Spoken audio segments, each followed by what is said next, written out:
Malayalam thriller সিনেমার কেন দর্শকের মন জয় করছে? মালায়ালাম থ্রিলার সিনেমার আরোহী জনপ্রিয়তা নিয়ে ব্যাখ্যা দিয়েছেন সুমন মাহমুদ ঢাকা থেকে। কিন্তু ২০২৫ সালের দিকে মালায়ালাম চলচ্চিত্র শিল্প জনসাধারণকে বেশ কিছু সফল থ্রিলার চলচ্চিত্র উপহার দিয়েছে।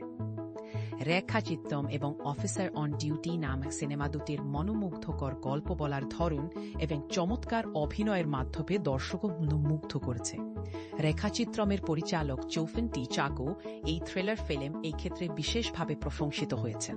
অভিনেতা আসিফ আলী তার অভিনয়ে প্রশংসা কুড়িয়ে নিয়েছেন, যার ফলে তার ক্যারিয়ার নতুনভাবে শুরু হয়।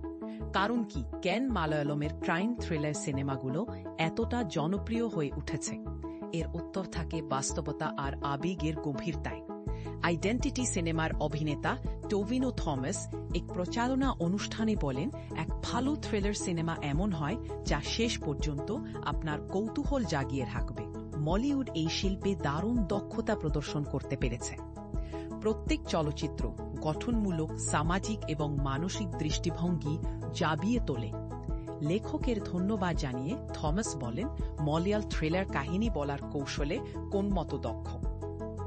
২০২৫ সালে রেখাচিত্রম, অফিসার অন ডিউটি, সূক্ষ্মদর্শিনী এবং আনন্দশ্রী বালা মলিউড থেকে বের হয়েছে, যা ক্রাইম থ্রিলারের কেন্দ্রে স্থান পেয়েছে।